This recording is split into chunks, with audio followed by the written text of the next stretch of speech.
안녕하십니까. 굿잡 하지영입니다. 2022년 2회차 실기 함께 보도록 하겠습니다. 1번입니다. 직무 분석 방법 중 결정적 사건법의 단점 3가지를 쓰시오인데요.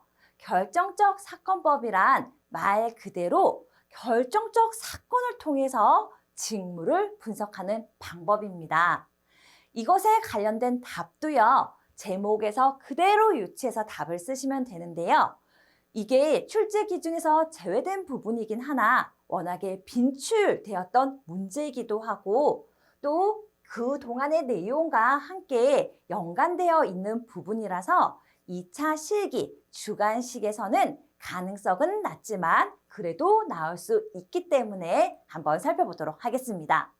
부연 설명은 끝이지만요. 기억나십니까? 주요한 내용, 결정적 사건법이 뭐라 그랬죠? 그렇죠. 회사에서 일을 하는데 어떤 결정적인 사건이 일어나서 이 사건을 통해서 직무를 분석하는 방법이라고 했습니다. 그렇다 보니까 많은 시간과 노력이 요구돼요. 왜? 결정적 사건이 매일매일, 연일, 매 순간 일어나는 게 아니에요. 이거 하나 건지려면은 많은 시간, 오랫동안 기다려서 그리고 대기하는 동안 이것이 그것과 연관되는지 저것과 연관되는지 노력이 많이 필요하다라는 거죠. 그래서 빨리빨리 효율적으로 해야 하는 직무 분석에서 시간과 노력이 많이 요구된다는 것은 첫 번째 큰 단점 중에 하나라는 것이고요. 두 번째, 포괄적. 왜냐, 이 결정적인 사건법 자체가, 결정적인 사건 자체가 모두를 다 아우르는 것이 아니라 이 사건을 통해서 확실하게 어떤 것에 영향을 미치지만 그 사건 하나가 전체에 미치지는 않는다라는 것이죠. 그리고 전체에 해당하는 사건들이 계속해서 일어나면 어떻게 회사가 유지되겠습니까? 오히려 회사가 위기에 빠질 수 있다. 그래서 포괄적 정보 획득에는 한계가 있고요. 그리고 세 번째는 이 결정적 사건 자체가 사람마다 다 주관적으로 다르게 나는 이게 결정적인 사건 같은데 어떤 사람은 저것이 결정적 사건이라고 느낄 수도 있고 또 이것을 직무 분석하는 분석가가 왜곡해서 개인이다 보니까 사람이다 보니까 저도 사람이다 보니까 이런저런 실수를 많이 하고 있지만은요. 이 사람도 마찬가지라는 거죠. 그래서 왜곡 가능성이 있다. 어떤 것에? 서술에 왜곡 가능성이 있다. 이 3가지가 결정적 사건법의 대표적인 단점 3가지입니다. 결정적 사건법이 뭔지 알면요. 충분히 답 유추해서 쓰실 수 있을 거라고 생각이 듭니다. 많은 시간과 노력, 포괄적인 정보, 주관적이며 한 개만 쓰셔도 됩니다. 서술의 왜곡 가능성이 있다라고 만약에 내 문제 나오면 찢어서 쓰시면 참 편리할 것 같습니다. 2번입니다. 한국표준 직업 분류에서 직업으로 보지 않는 활동 6가지 나오는데요. 오, 직업으로 보지 않는 활동, 마음이 편안하시죠? 어떤 멘트가 떠오르시나요? 네, 그렇죠. 이영경, 얘가 수도시의 학사다라고 했던 것. 왜 이영경, 얘가 수도시의 학사가 직업으로 보지 않는 활동이죠? 그렇죠. 학사는 공부에 열중하고 있기 때문에 전업으로 공부하는 학생은 직업으로 보지 않는다. 직업 활동으로 보지 않는다라는 거 알고 계시죠? 그래서 이영경 얘가 수도시의 학사만 알고 계시면 안 되고 이게 어디와 연관되는가 직업 활동으로 보지 않는 활동 6가지를 작성할 때 떠오르는 멘트라는 것입니다. 자, 그래서 앞머리 이영경 얘가 수도시의 학사 중에 마음에 맞는 것. 나는 얘가 잘 외워지더라 하는, 얘가가 또 나오네요. 얘가 잘 외워지더라 하는 거 고르셔가지고 작성하시면 되는데요. 그나마 주의하실 것은 여기에서 이렇게 기본 문제로 직업으로 보지 않는 활동 6가지를 쓰라, 3가지, 4가지 쓰라 이러면 감사한데 속박된 상태에서 라는 앞에 단서가 붙으면은 이런 것은 자유롭지만은 직업 활동으로 보지 않는다라는 것이고 수영자의 활동과 같이 법률에 의해서 강제노동, 수용자, 그렇죠. 교도소에 계신 분이라고 생각하시면은 자유롭지 못해요. 거기에서만 하셔야 돼요. 정해진 시간에 몇 시부터 몇 시까지 합시다. 그러면 해야 된다라는 거죠. 그리고 두 번째, 사회복지시설 수용자의 뭐 꼭 수용자 아니어도 됩니다. 여기서는 사회복지시설 내의 경제 활동을 하는 경우에도 함께 하기 때문에 복지관에서 할머니들 예를 들어서 뜨개질을 해서 어디에다가 보낼 때 이것도 내가 원하는 시간에 하는 것이 아니라 그 활동 시간에 같이 하게 된다라는 거죠. 그래서 이것은 자유가 아닌 속박된 어떤 상태에서 하기 때문에 앞에 단서가 붙었을 때 이 두 가지가 답이라는 것입니다. 이왕에 이 두 가지 외우셨으니까요. 그 중에 마음에 맞는 거 네 가지 다른 것 외우시면 편하시겠네요. 나는 그냥 이연경 얘가 순서대로 할 거야 하시는 분들을 생각해서 제가 일단은 차례차례 한번 보도록 하겠습니다. 이자와 주식 특히 뭐 더 자세하게 쓰시려면 주식 자체 막 시세의 차익을 노리는 것이 아니라 주식 배당과 같은 자산 수입이 있는 경우입니다. 이자나 뭐 주식 배당 아니면 임대료 같은 자산 수입. 아, 갑자기 저도 이거 하고 직업 활동으로 아무도 안 봐줘도 되니까 저도 이거 하고 받으면서 생활하고 싶은 마음이 막 올라옵니다. 그렇지만 직업 상담사는 이런 비슷한 뭐요? 이자 주식 배당 아니면은 임대료를 받을 수 있는 업이랑은 전혀 상관이 없지요. 여하튼 왜 갑자기 이 얘기가 나왔나? 아쉬움에 한마디 덧붙였고요. 두 번째, 연금법이나 국가연금법 또는 국가기초생활 수급 같은 이렇게 나라에서 사회보장에 의한 수입이 있는 경우에도 우리는 직업활동으로 보지 않는다라는 거죠.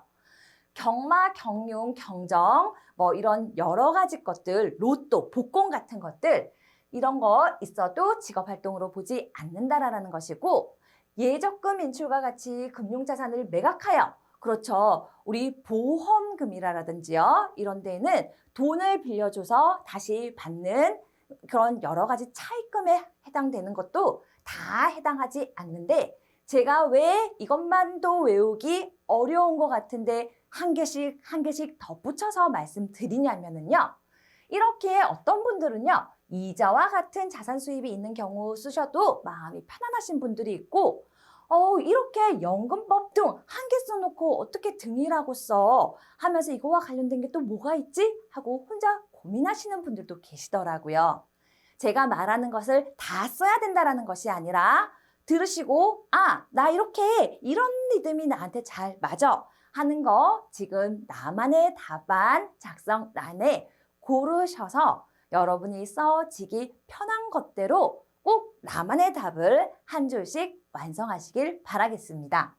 연이어서요. 아주 쉽습니다. 자기 집에 가사활동에 전념하는 경우에도 직업활동으로 보지 않고요. 그리고 말씀드렸던 것, 도박, 강도, 절도 이렇게 불법적인 활동도 직업활동으로 보지 않습니다.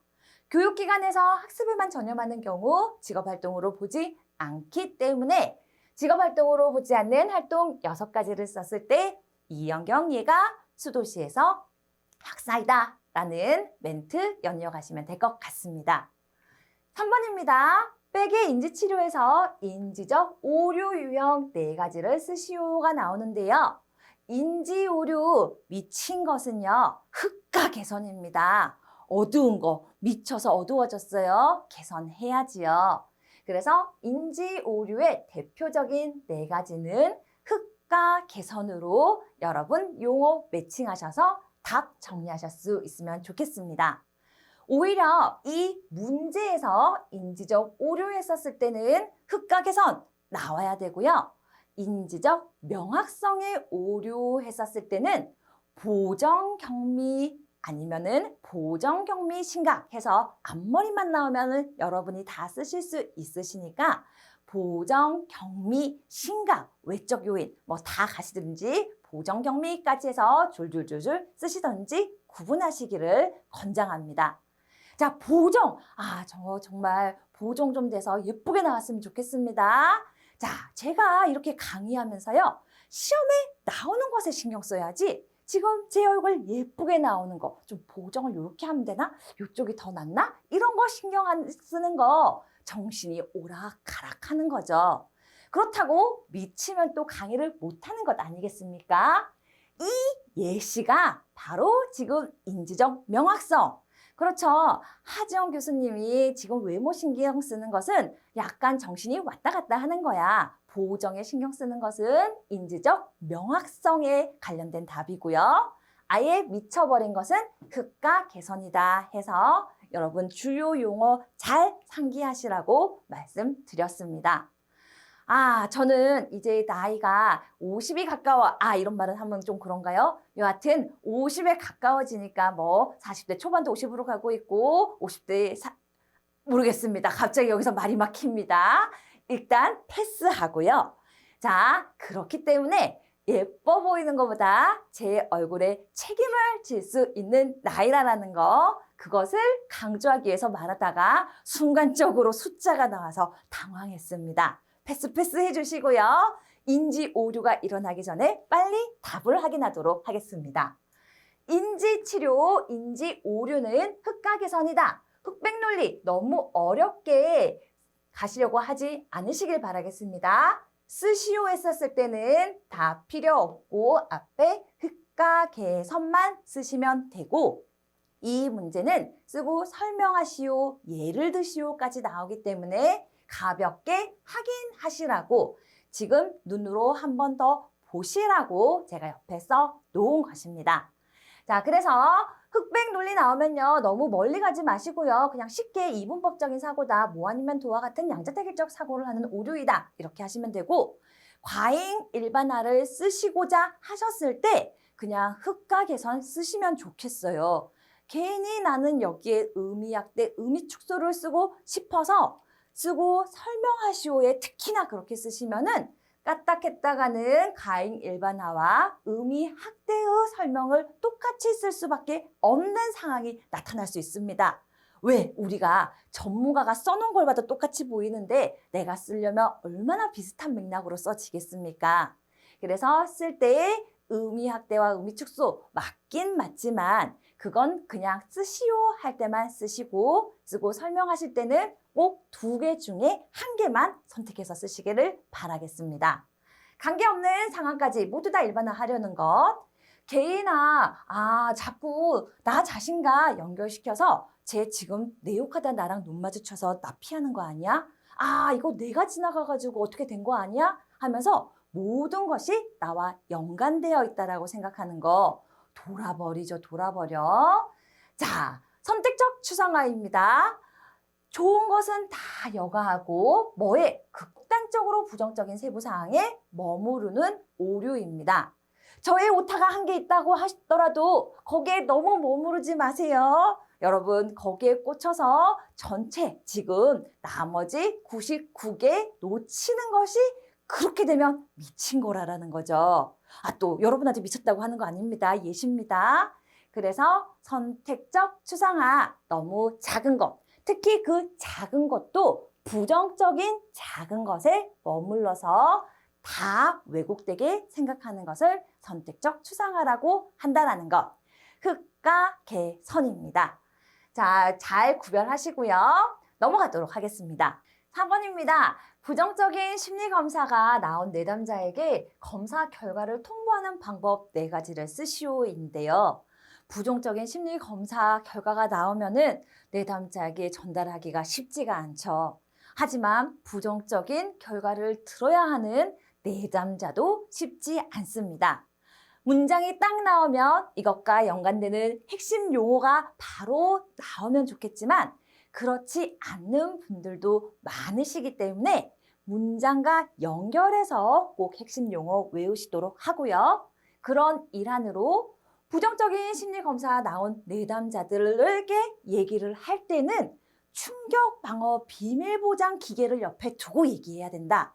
이렇게 여러분의 연상 작용으로 외우시던지 나 못 만들겠어 하시는 분들은 제가 강의 중에 여러 번 반복하니까 최대한 2차 때는 동일한 예시와 동일한 멘트로 진행을 하려고 노력하고 있으니까 익숙하게 들은 대로 함께 가시기를 권장드립니다. 부정적인 심리검사를 통보받는 내담자, 통보할 때 우리는 무슨 기계를 둬야 된다고요? 충격방어 비밀보장 기계를 앞에 두고 전달해야 된다는 것이죠. 왜? 충격을 받지 않도록 유의해야 되고 방어를 최소화하기 위해서 해석의 기회를 가진 후에 전달해야 하기 때문이죠. 내담자가 왜 방어하냐면요. 당연히 부정적인 나는 좋은 사람이고 싶은데 나의 약점을 한 번에 받아들이기 어려울 수 있고 이런 한계를 기꺼이 수용할 수 있는 사람이었다면 이런 검사 안 했을 가능성이 많다라는 것입니다. 그래서 방어를 최소화하기 위해서 해석의 기회를 가지시고요.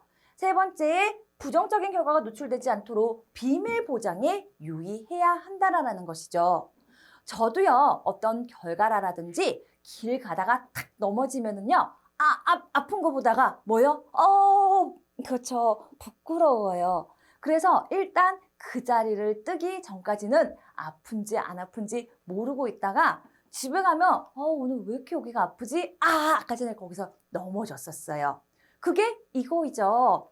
비밀 보장 부끄럽고 불편하다라는 겁니다. 남을 의식하게 된다라는 거죠. 그런데 부정적인 결과가 나왔으니까 얼마나 많이 신경이 쓰이겠습니까?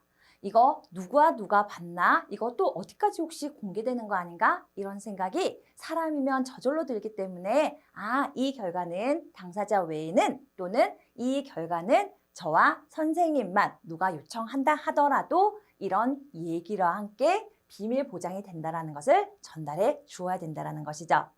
충격방어 비밀 보장 기계 마지막으로 기계적으로 전달하지 않으면서 적절한 해석을 담아서 이해할 수 있게 그리고 그들의 정서까지 문제되지 않도록 전달해야 한다는 것 기억하셨으면 좋겠습니다. 5번입니다. 노동 수요. 벌써 뭔가 식이 나오니까 혼미해지는 불편한 마음이 올라올 수 있지만 눈 크게 뜨고 보시면 이 문제 24년도에서 다뤘던 문제입니다. 자, 뭐죠? 노동 수요 LD라고 하는 거 몰라도 노동 수요는 5,000-2W이고 W는 바로 임금이 2,000원이다라고 알려주니까 노동 수요는 2,000원 대입하면은 5,000원에서 4,000 빼면은 노동 수요는 1,000이구나. 이 정도는 한 문장에서 파악할 수 있습니다. 이럴 때에 노동 수요 임금 탄력성의 절대값과 근로자의 수입이 얼마인지 계산하라라는 문제인데요.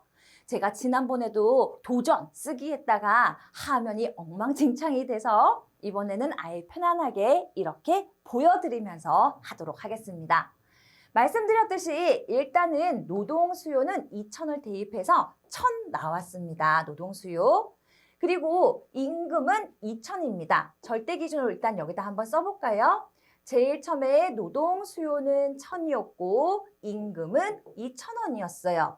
임금의 탄력성은 그렇죠. 노동 수요의 임금 탄력성은 위 노동수 아래 임 해서 이 공식 여러분이 그대로 가져가실 수 있을 거라 생각하고요. 노동 수요의 변화율과 임금의 변화율을 우리가 알아야지 대입할 수 있기 때문에 그냥 예시로 우리가 가정을 하는 것입니다. 임금이 1,000원 올랐을 때 또는 1,000원 내렸을 때를 가정해서 노동 수요를 정해서 그 변화량을 대입해 보면 되는데요. 오늘은 지난번에 해봤으니까 그냥 한 번에 어떻게 임금 변화를 1,000원으로 가정해서 계산해 보도록 하겠습니다. 1,000원으로 가정하면 임금을 1,000원으로 가정했었을 때 1,000원 대입하면은 노동 수요는 3,000이 되겠죠. 그래서 노동 수요의 변동분은 3,000 변화된 것에서 1,000원 원래 이거 이렇게 하지 않고 원래의 1,000원에서 3,000원을 빼도 마이너스 2,000이 나오는데 결국엔 절대값이 씌워질 거니까 결국에는 200% 동일하게 나온다라는 것 알고 가시고요. 임금 아래에 들어갈 임금의 변화료는 원래 2,000원이었는데 1,000원으로 변경됐으니까 2,000원에서 1,000원 빼든 1,000원에서 2,000원 빼든 이번에는 다 절대값 들어갈 거라서 2분의 1 곱하기 100 해서 50%가 나오게 되는 것이죠.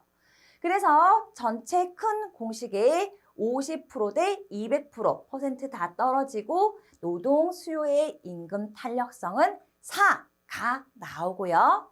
이것을 기준으로 노동 근로자의 수입이 얼마인지 계산하는데 수입은 쉬워요. 임금 2,000원을 몇 시간 동안 얼만큼 일했는데 라는 것인데 이것은 뭐죠? 노동 수요량입니다. 나의 입장에서는 공급한 양, 시간이고요. 기업 입장에서는 수요, 이 노동자를 쓴 수요, 시간이기 때문에 처음에 했던 뭐요? 2,000 곱하기 1,000 해서 이렇게 근로자의 수입은 200만 원이 나오게 되네요. 그래도 두 번째 보시니까 처음보다는 나으실 거라고 생각하면서 나만의 답안 작성란에 꼭 여러분이 한번 복기하시면서 써보시길 바라겠습니다. 6번입니다. 한국표준 분류, 한국표준 산업분류 중 산업과 산업활동의 정의 및 산업활동의 범위를 설명하시오가 나오는데요. 이 문제는 어떻게 빼고 자시고 할 수가 없습니다. 한국표준 산업분류에서 나온 정의이기 때문에 산업표준 그대로 한국표준산업에서 나온 그대로 작성을 해야 된다라는 것이죠. 어떻게 산업은 유사한 성질을 갖는 산업활동에 주로 종사하는 생산 단위의 집합이고요. 이런 산업의 산업활동은 그대로 가지고 와서 유사한 성질을 갖는 생산 단위의 집합체가 활동이니까 재화 또는 서비스를 제공하는 활동이다 해서 뒤에 플러스 하시면 되고요. 세 번째, 이런 범위는 영리적, 비영리적 활동은 모두 포함되나 이거 쓰셔야 됩니다. 가정 내의 가사 활동은 제외된다라는 것 가져가시면 될 것 같습니다. 6번요. 자, 봅시다. 산업과 산업활동. 이거는 매칭해 줄 거 없으십니까? 일단 외우는 것을 원칙으로 하고요. 그냥 넘어가기는 아쉬워서 지금이라도 한마디 덧붙여 보면은 표준 산업 분류의 산업과 산업 활동은 산유 생산이다. 나라에 그렇죠. 기름이 나면은요. 산업 활동 다른 거 많지 않아도 잘 살 수 있다라는 거죠. 어떤 나라는 자국민들에게 그냥 그 기름 판 돈, 오일머니 무조건 n분의 1 해서 그 나라 자국민들은 부자고 그 부자인 자국민들이 외국 노동자, 그래서 지금 외국 노동자를 수입하자라는 소리는 아닙니다. 이렇게 그 받은 돈으로 다 활동하면서 다들 럭셔리하게 살아가는 나라도 있다고 들었는데 산유, 그렇죠. 기름이 나와야 되는데 일단 기름이 안 나온다. 산유 생산하면 대빵이다 해서 한국표준산업분류의 산업과 산업활동의 정의를 할 때는 산유가 생산되었었어야 되는데 라고 생각하면서 앞머리만 나와도 쉽거든요. 산업 하면은 유사한 성질을 갖는 생산 단위의 집합이다 해서 유사한 성질을 갖는 산업에 주로 종사하는 모르시면 일단 쓰시면 부분 점수라도 받으실 수 있기 때문에 유사한 성질을 갖는 생산 단위의 집합이다 라고 첫머리 외우시면서 플러스 알파 해 가시기를 강조드립니다. 7번 넘어가도록 하겠습니다. 심리검사의 사용 목적 3가지. 심리검사 왜 해요? 진짜 예측 한번 잘해보려고 하는 거 아닙니까? 뭐라고요? 진짜 예측 한번 잘해보려고. 심리검사 왜 하냐? 심리검사의 목적은 진짜 예측 잘하려고 하는 것입니다. 진단 및 분류하려고 하는 것이고요. 쓰고 설명하시는데 일단 핵심 용어부터 가보도록 하겠습니다. 두 번째, 진짜 예측하려고 했을 때 여기다가 또 짜기 이해 이렇게 쓰시는 분들은 없으시겠죠? 자, 그래서 짜기 이해 아니고요. 자기 이해의 증진. 자기 알아보려고 내 흥미가 뭔지, 나의 가치가 뭔지, 나의 적성이 뭔지 알아보려고 심리검사 하는 경우도 많잖아요. 그리고 이런 심리검사의 결과를 바탕으로 앞으로 나의 행동이 아니면은 내가 어떻게 진로가 흘러갈 것인지 그렇죠. 준거에 맞춰서 우리가 설명 들어보는 것 자체가 예측하는 것이죠. 그래서 심리검사의 사용 목적은 뭐라고요? 여러분, 이 정도는 바로 나올 수 있잖아요. 진짜 예측하려고 심리검사를 사용한다라는 것. 앞머리 나오면은 설명 편안하게 쓰십시오. 안 설명, 편안하지 않아요. 설명 안 나와요 하시는 분들을 위해서 한번 가볍게 가보도록 하겠습니다. 진단 및 분류는요. 측정된 이렇게 모르면 일단 저는 가장 간단한 문장으로 가고 여러분이 다 써 있으니까 간단한 문장이 되시면 플러스 한 덩어리 해 가시기를 바라겠습니다. 측정된 개인의 행동에 대해서 원인을 파악할 수 있어요. 문제를 알 수 있어요. 이렇게 간단하게 가셔도 됩니다.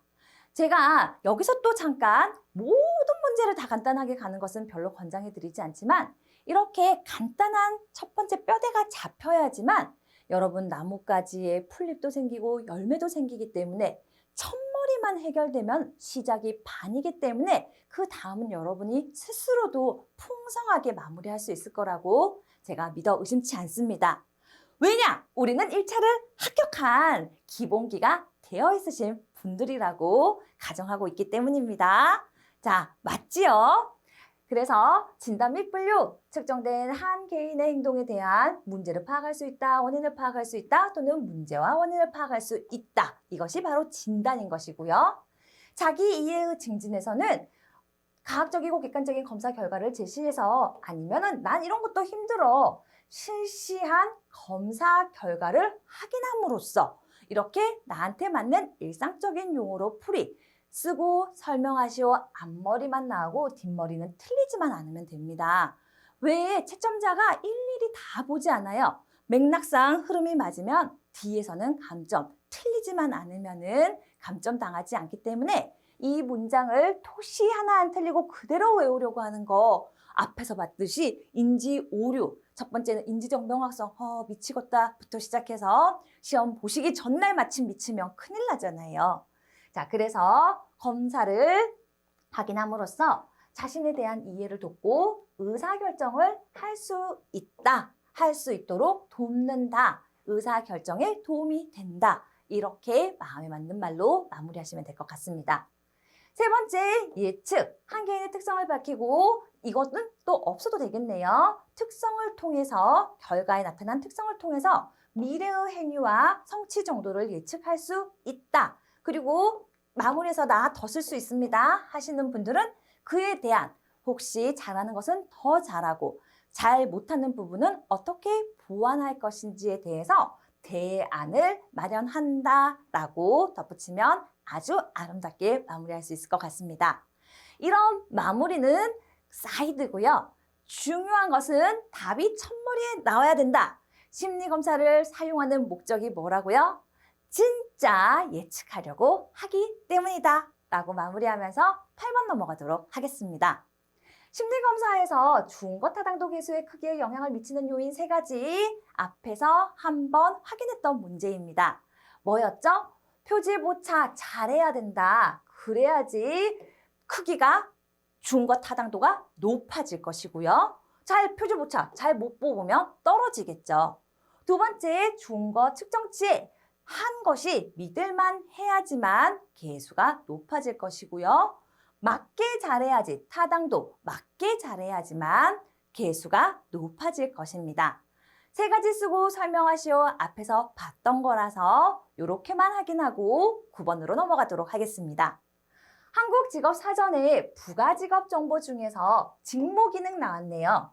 직무기능은 자료, 사람, 삶을 보는 이 순간에 여러분이 종좁은 자역교 설정제가 생각이 나야 되는데 지금 났다라고 일단 예라고 해주세요. 아니면 지금 또 상기하면 다음에는 나겠죠.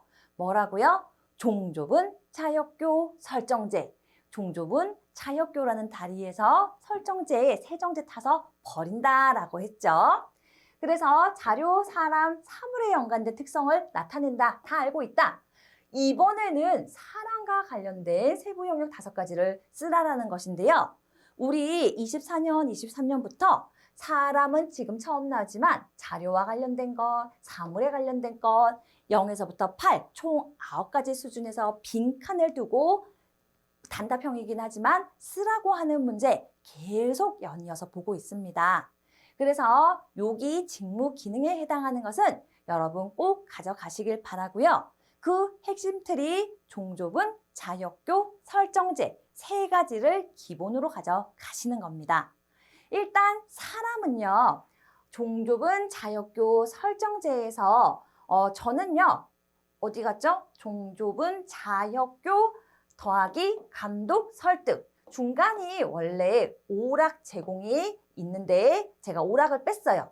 자역교 다리에서 오락을 하는지 안 하는지 감독해야 된다 이렇게 가져가셔도 되고 저는 워낙에 감독 설득을 많이 해서 그런지 감독 설득이 더 잘 붙는데 제가 이게 잘 붙어 저게 잘 붙어 아이한테 물어봤더니 아이는 이 오락이 꽂혀서 그런지 다리에서 오락하면 재밌죠 이렇게 말을 하더라고요.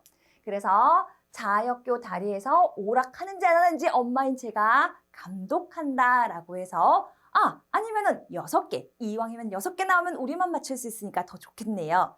자, 어떻게요? 자역교, 오락, 감독, 설득해서 여러분이 6개 가져가시기를 바랍니다. 문제는요, 이거는 이렇게 해서 가져가시는데요. 어떻게, 이게 지금 써 있으니까 그렇지, 자료, 사람, 사물도 기억나요. 자료, 사람, 사물인 것도 다 기억이 나는데요. 문제는 종좁은, 자협교, 이 설정제가 나왔을 때 뭐가 자료고 뭐가 사람이고 뭐가 사물인지 매칭을 못 시킬 때가 있다라는 거죠. 어떤 날은 이렇게 순서대로 잘 해서 자료가 종조분이지, 사람이 자역교지, 사물이 설정제이지 하고 쏙쏙 나오기도 하지만 답을 쓰려고 하니까 이게 없이 이런 문장이 안 나오고 사람에 관련된 또는 자료에 관련된 쓰시오 했었을 때 종조분을 써야 되나? 자역교를 써야 되나? 설정제를 써야 되나? 하고 순간 헷갈릴 수 있는 우리들입니다. 그래서 또 동영상을 애써 시청해 주시는 분들, 책만 보지 않는 우리들을 위해서 제가 또 매칭법 하나를 공개하도록 하겠습니다. 뭐냐면은요, 사람은 사자같이 힘이 있어야 됩니다. 사람은 사자같이, 그렇죠, 듬직하고 힘이 있으면 좋죠. 그리고 자료는 자중하려고 하다가요, 그냥 쉽게 지읒지읒. 그래서 사람은 지읒이 나오지만 사자 같다라는 멘트를 냈고요. 사물은 시옷, 시옷으로 시작한다 해서 자료가 종조분이고 사람이 사자에서 자역교이고 마지막에 사물은 시옷이 나오는 설정제랑 잘 매칭하시기를 바라겠습니다. 낮이고 밤이고 어떻게 하면 잘 연결할까? 이것만 고민하는 하지영이라는 것. 고민 하지영에 요즘에 빠져버렸어요, 제가. 이런 저를 안타깝게 생각하시면서 꼭 가져가 주시길 바라겠습니다. 10번입니다. 검사 사용의 윤리적인 문제와 관련해서 이번에는 심리검사와 관련된 문제가 정말 자주 나왔어요. 이 회차에서 벌써 몇 번째 심리검사와 해당하는 문제가 나오는지 모르겠네요. 자, 봅시다. 심리검사 사용의 윤리적인 문제와 관련해서 주의해야 할 사항이 무엇이냐? 윤리적인 거 하면 일단 가장 먼저 생각나는 것은요. 뭐죠? 그렇죠. 비밀이 또 생각이 나긴 하는데 자꾸 비밀만 얘기하기가 그래서 여러분 윤리적인 문제일 때는요. 전문가가 목적에 맞춰서 쉬운 용어로 과학적인 절차에 따라서 해야 합니다. 누가? 윤리적인 문제라 하더라도 전문가가 딱 등장해줘야 됩니다. 윤리적인 문제라 할지라도 심리검사는 전문가가 첫머리에 나와야 된다라는 거 가져가시면서 전문가가 훈련받지 않은 사람이 하면 안 해야 된다는 것이 윤리인 거죠. 전문가가 목적과 본질을 내담자에게 알려줘야 돼요. 이거 왜 실시하는지. 그리고 한 것을 자기만 알면 안 되고 지금 내담자를 위해서 했었으니까 쉬운 용어로 설명할 수 있어야 되고요. 그리고 이런 것을 자기가 여러 번 해봤다고 상담사 마음대로 이거부터 하시면 돼요. 그리고 이렇게 하면 보통 결과가 이렇게 나오는데 나오기 전에 제가 몇 가지 말씀드릴게요. 이러면 곤란하다라는 거죠. 과학적인 절차 순서에 따라서 진행해야만 하고요. 그리고 이 모든 것은 모든 내담자한테 다 맞아떨어진다라든지 그러니까 적용될 수 있다라고 하든지 지금에 딱 맞다라고 가정하면 안 된다라는 거죠. 그래서 항상 유동성이 있고 평가 결과가 시대에 뒤떨어질 수 있음을 인식해야만 합니다. 그리고 이왕에 플러스 한 가지, 지금 6가지 말해서 한 가지 더 말하면은 이런 건 당연한 거예요. 제가 실시하기 쉽다고 해서 인터넷에서 나오는 어떤 심리검사, 요즘에 유행하는 거 뭐죠? 이런 거 하면 빨간색을 좋아하면은 너는 뭐래? 이런 거에서 뭐부터? 붕어빵을 먹는데 머리부터 먹으면 뭐래? 꼬리부터 먹으면 뭐래? 해서 내담자를 진단하면 안 되지요. 그래서 신뢰도와 타당도가 높은 검사를 사용하는 것이 윤리적이다라는 것. 그래서 주의해야 할 사항 6가지 이렇게 마무리해 보도록 하겠습니다. 11번입니다. 또 심리검사와 관련된 문제입니다. 표준화를 위해서 수집된 자료가 정규 분포에서 벗어나는 것을 검사 도구 문제보다 포집 절차의 오류의 원인이 있을 수 있지요. 이거는 그냥 설명인데요. 그래서 이를 해결하기 위한 방법 3가지, 정규 분포에서 벗어난 이 점수들을 깔끔하게 만들기 위한 방법, 표집할 때의 문제, 어떤 그 오차들을 깔끔하게 정리하는 방법 뭐냐라고 했었을 때 여러분 혹시 완전 평면 생각나십니까? 제가 이거 이렇게 설명을 한번 해봐 드릴게요. 정규 분포상에서 벗어나 버렸어요. 정규 분포는 이렇게 아름다운 종 모양이라는 것은 우리 정말 너무 잘 알잖아요. 그래서 이 중간을 기준으로 34, 34, 64 대부분이 여기 있고 나머지 어쩌고저쩌고 해서 앞뒤가 처음부터 끝까지 비슷한 분포로 이루어지는 것. 그래서 정규 분포의 이 중앙이 평균점이나 최빈점이나 중앙값과 다 동일한 정도로 데칼코마니가 되어야 되는데 이렇게 모양이 안 나오고 완전 평면이 나오면 정규 분포 모양 아니다라는 거죠. 그래서 이렇게 평면으로 나오면 안 돼. 벗어난 것이 평면이야 해서 이 문제 정규 분포에서 벗어나는 것을 해결하기 위한 것은 이렇게 안 나왔으니까 완전 평면을 생각하시면서 완절면입니다. 완전 평면, 완절면 가져가시면 될 것 같습니다. 왕곡법과 절미법과 면적 한산법 이거 한번 나왔기 때문에 오늘은 이렇게 문제와 연결하는 것만 강조드리면서 12번 넘어가도록 하겠습니다. 갤라트 드디어 심리검사에서 해방되었습니다. 갤라트가 제시한 직업 의사결정 상담과정 8단계를 순서대로 쓰시오가 이번에 6점으로 나왔네요. 6개 빈칸 있을 때는 6점이고요. 8개 모두 쓰라고 할 때는 8점으로 제시되는 문제입니다. 저는 이 중에 다 못 외우면은 최소한 3개 3점이라 생각하고 하나하나 다 부분 점수를 주니까 3점이라도 맞자라고 포기하지 않고 꼭 한두 개라도 가져가자 하는 마음 잃지 않으셨으면 좋겠습니다.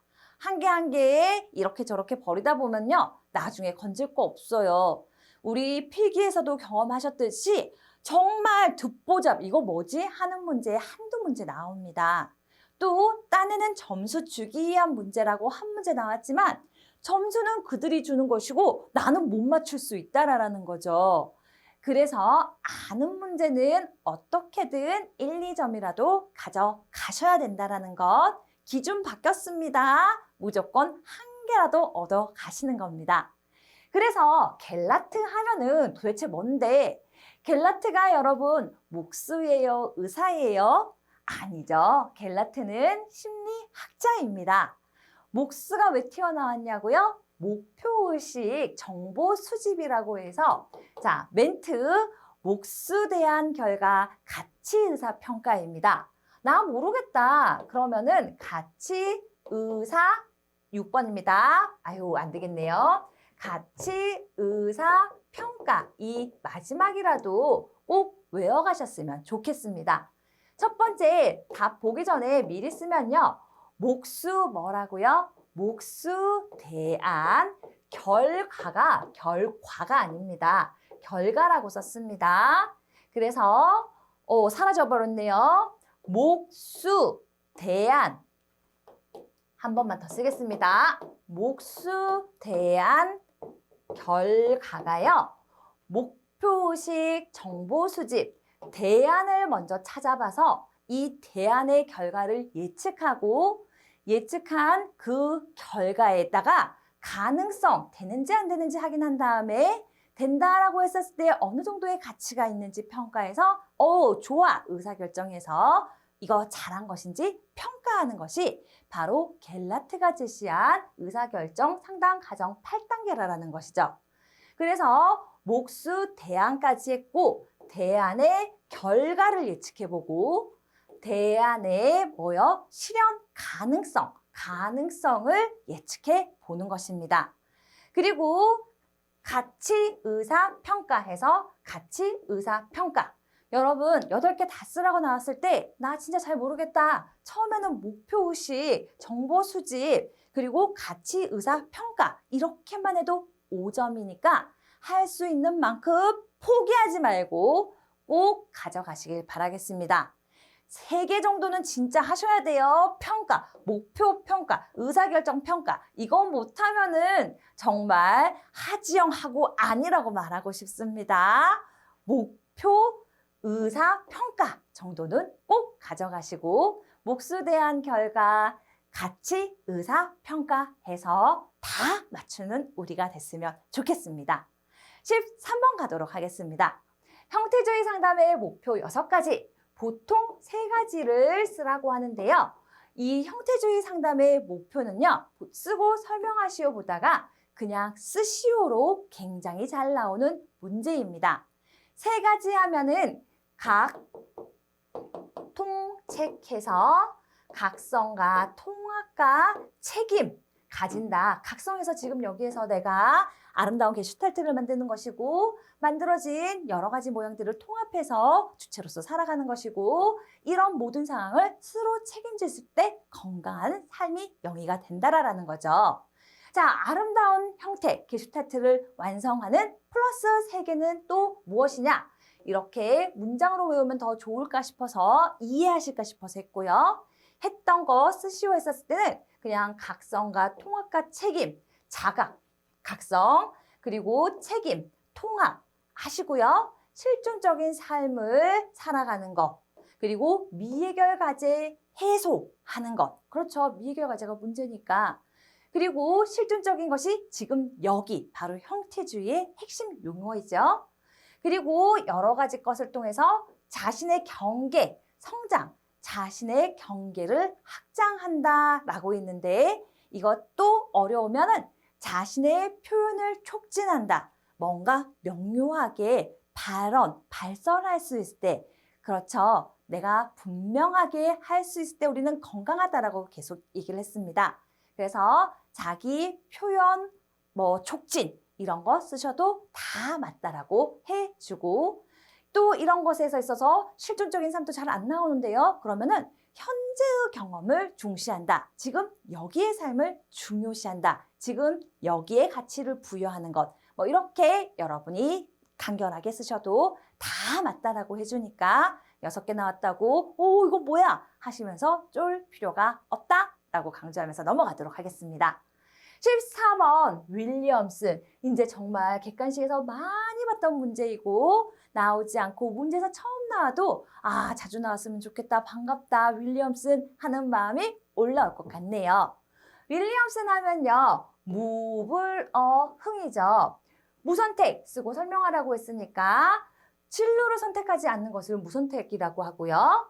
불확실한 선택은 아직 선택하기 전인데 내가 선택할 것에 대해서 확신을 가지지 못하는 것을 불확실한 선택이라고 합니다.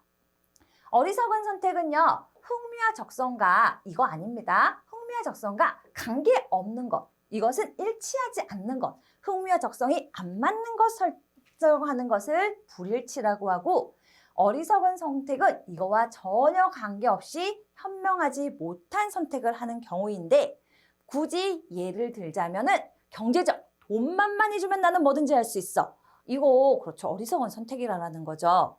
두 번째, 나는 부모님이 권해주는 거 무조건 할 거야. 나중에 자기 욕구랑 맞지 않으면 엄청 또 괴로운 삶을 살아갈 수 있게 된다라는 거죠. 그리고 뭐 그런 것도 아니고 예를 들면 나는 뭐 지금 돈 많이 안 줘도 끝까지 안정성, 뭐 65세, 70세 그리고 나오면은 바로 연금 나오는 나는 꼭 그런 안정적인 직업을 선택할 거야 라고 해서 흥미와 적성과 관계없는 현명하지 못한 선택을 하는 경우도 생각보다 많다라는 것입니다. 그래서 14번은 윌리엄슨 나오면 무블러흥 가볍게 상기해서 마무리하시면서 15번 넘어가도록 하겠습니다. 인지적, 정서적, 행동적 상담, REBT 상담에서 기본 개념, 다 알려주네요. A, B, C, D, E, F의 의미를 쓰시오. 사례도 없고 쓰고 설명하시오도 아니고 정말 감사합니다. 괜히 A가 뭔지 B가 뭔지 영어로 쓰다가 틀리지 마시고요. 그냥 가볍게 영어 대신에 나 그냥 좀 있어 보이고 싶다. 그러면 앞뒤로 좀 더 붙여서 쓰시길 바라겠습니다. A, 뭐예요? 일어난 사건이죠. B, 신념인데 문제가 되니까 불합리한 심령이겠죠. 비합리적인 신념. 그로 인한 결과와 이 결과를 가만히 두면 상담이 진행이 안 되니까 논박을 통해서 바로 잡을 것이고 논박을 하는 순간에 새로운 감정과 효과, 어떤 행동의 효과, 행동이다 보니까 거기에 따라오는 감정, 새로운 감정들이 생기게 될 것이라는 겁니다. A, B, C, D 간단하게 보고 16번 넘어가도록 하겠습니다. 직업상담사가 갖추어야 할 자질입니다. 직업상담사는 많은 자질이 필요하죠. 정말 5개뿐만 아니라 10개, 20개도 쓸 수 있으니까 뭐지 10개, 20개? 이러면 삑삑살입니다. 아무거나 직업상담사 생각해보고 상담을 잘 실시할 수 있는 능력도 필요할 것이고 뭔가 심리검사를 실시하고 해석해줘야 되니까 그런 다양한 전문적인 심리검사 내용을 아는 것도 필요할 것이고 또 뭐가 필요할까요? 내담자를 이해하는 능력, 정보를 분석하는 능력, 금방 말했던 심리학적 지식, 존경심, 또 자기 자신에 대한 이해도 필요하다라는 것입니다. 그래서 생각나는 거, 관련된 거 뭐든지 쓰시면 된다라는 것 말씀드리면서 17번 넘어가도록 하겠습니다.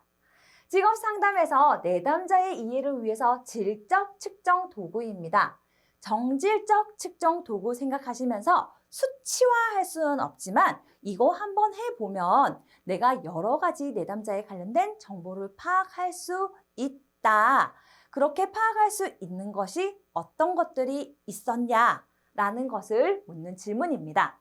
그래서 생애진로 사정, 내담자 상담 초기에 진로 경험, 뭐 했는지, 작업 경험이 뭐였는지도 알 수 있고 어떤 일을 했는지도 알 수 있고 어떤 과목을 좋아해서 흥미가 어떻는지도 알 수 있고 어떻게 생활을 조직하는지 독립적인지 의존적인지도 알 수 있고 그것을 수치화할 수 없어서 그렇지 다 파악할 수 있다라는 겁니다. 그리고 직업가계도 도표화시킴으로써 도식화시킴으로써 3대의 직업을 도식화시킴으로써 내담자에게 이런 영향을 주었구나. 내담자가 이런 영향을 받았구나. 어릴 때부터 이런 직업을 가진 사람들과 어울리다 보니까 이쪽으로는 좀 그렇죠. 마음이 열려 있겠구나. 익숙하겠구나. 잘하는 점이 있겠구나. 라고 파악할 수 있다는 거죠. 세 번째 직업카드 분류법은 이 흥미 수치가 현탐의 사진에 관련된 그 점수까지는 모르지만 확실하게 이런 직업군을 좋아한다라고 고른 것을 보니까 이 사람의 흥미군은 예술형이구나. 이 사람의 흥미구는 현실형이구나 라는 것까지는 파악할 수 있다라는 것입니다. 그래서 가장 기본적으로 이 세 가지 가져가시면 될 것 같네요. 18번입니다. 다음 주어진 표를 보고 계산하는 문제인데요. 처음 나오는 표지만은 우리는 할 수 있습니다. 왜? 제가 늘 그리는 생산 가능, 그리고 경제, 비경제, 경제에서는 취업자와 실업자로 분류할 수 있는 이 도식화가 머리 안에 있기 때문이죠. 자, 표를 보고 구하라는 것, 고용률, 저 앞에 거 생산 가능 인구분의 취업자 수인데요. 숫자가 이렇게 복잡, 세 자리, 네 자리, 제가 아무리 날리고 기어도 암산할 수 없습니다. 나타난 식을 보고 여러분이 계산기 꼭 한번 눌러서 확인해 보셔야 됩니다. 막상 가면은요, 나누기 할 때 분자를 먼저 쓰고 나누기 분모를 써야 돼요. 위에 거 먼저 쓰고 나누기 밑에 거 써야 되는데 순간적으로 헷갈릴 수가 있기 때문에 그것도 미리 연습해 보시길 바라겠습니다. 2차 때는요, 컴퓨터 열어서 치는 거 아니니까 내 계산기 꼭 내가 가지고 가셔야 됩니다. 자, 봅시다. 그냥 저는 이렇게 퉁으로 한번 설명을 드리겠습니다. 30세에서 50세의 고용률이라고 하니까 생산 가능 인구분의 취업률, 생산 가능 인구분의 취업자 곱하기 100 하면 첫 번째 문제 나타날 것이고요. 두째 자리에서 반올림 하라고 했으니까 두째 점 땡땡, 여기가 5 이상이면 앞으로 올리고 5 아래면 버린다라는 거, 이 정도는 상식적으로 알고 계실 거라고 생각이 됩니다.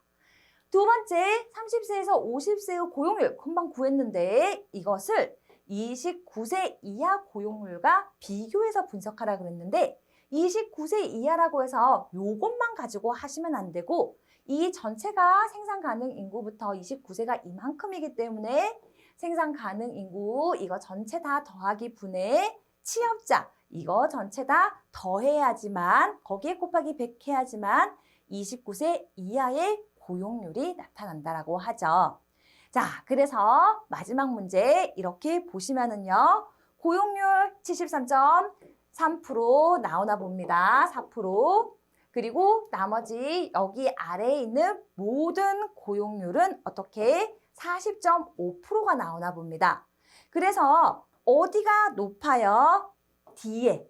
여기는 어떻게 써 있냐면 그냥 그대로 쓰시면 됩니다. 이거 어렵게 생각하지 마시고 분석하라고 하면은 나온 거 그대로 29세 이하의 고용률은 40.5%, 30에서 50대의 고용률은 73.4%로 뭐가 더 낮다? 29세 이하의 고용률이 훨씬 낮게 나타났다. 이렇게 여러분이 문장 그냥 그대로 쓰시면 됩니다.